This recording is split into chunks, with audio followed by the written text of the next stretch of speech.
Nah,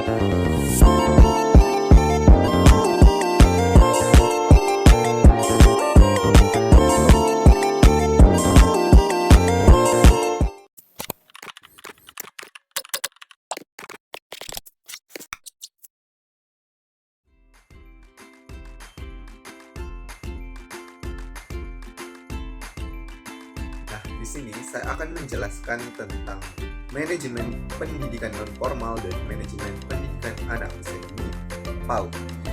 Di sini sebelum masuk ke dalam pembahasan, apakah teman-teman sudah mengetahui apa itu manajemen pendidikan non formal dan manajemen pendidikan anak usia dini?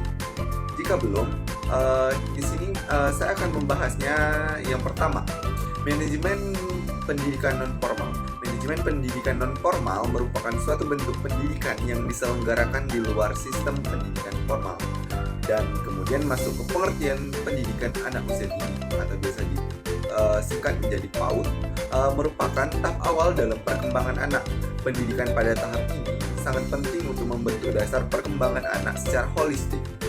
Pendidikan non formal ini memiliki fleksibilitas yang tinggi dalam hal waktu, tempat, dan materi yang diajarkan. Karakteristik pendidikan non formal.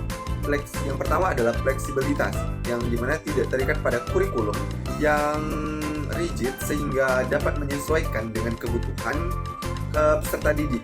Yang kedua, beragam. Cakupan materi sangat luas, mulai dari keterampilan hidup, kesenian hingga keterampilan vokasi. Kemudian yang ketiga, peserta didik berasal dari berbagai latar belakang sosial, usia, pendidikan maupun ekonomi. Yang keempat, berupa tujuan. Beragam mulai dari peningkatan kualitas hidup, pengembangan potensi diri, hingga persiapan diri memasuki dunia kerja. Manajemen pendidikan non formal membutuhkan pendekatan berbeda dengan manajemen pendidikan formal, yang dimana beberapa hal yang perlu diperhatikan dalam manajemen pendidikan non formal adalah yang pertama, perencanaan yang matang, yang dimana perencanaan yang matang ini meliputi perencanaan program, anggaran, dan evaluasi. Yang kedua adalah fleksibilitas. Program harus dapat disesuaikan dengan kebutuhan dan perubahan yang terjadi. Selanjutnya, keterlibatan masyarakat, yang dimana keterlibatan masyarakat ini membangun kerjasama dengan masyarakat untuk mendukung program pendidikan non formal.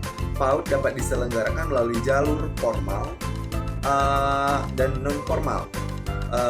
Contohnya non formal pendidikan PAUD memiliki beberapa keunggulan, yaitu yang pertama adalah fleksibilitas, yang dimana jadwal dan materi dapat disesuaikan dengan kebutuhan orang tua.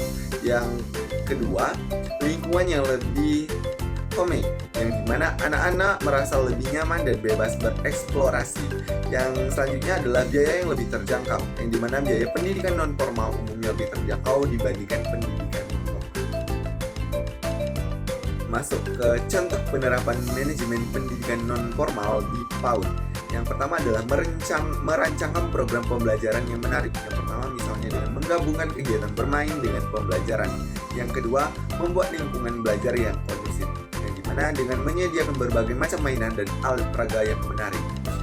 Yang ketiga, melibatkan orang tua dalam kegiatan belajar, yang dimana melibatkan kegiatan orang tua dalam belajar dengan mengadakan kegiatan bersama antara anak dan orang tua.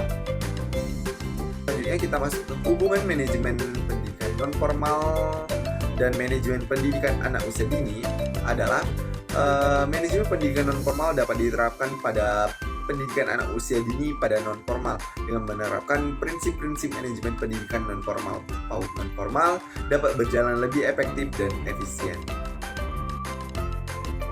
Dapat disimpulkan bahwa manajemen pendidikan non formal dan manajemen pendidikan anak usia dini memiliki kesamaan dalam hal fleksibilitas dan penyesuaian dengan kebutuhan peserta didik, yang dimana dengan menerapkan prinsip-prinsip manajemen yang baik, pendidikan non formal dan pendidikan anak usia dini dapat memberikan manfaat yang optimal bagi peserta didik. Terima kasih.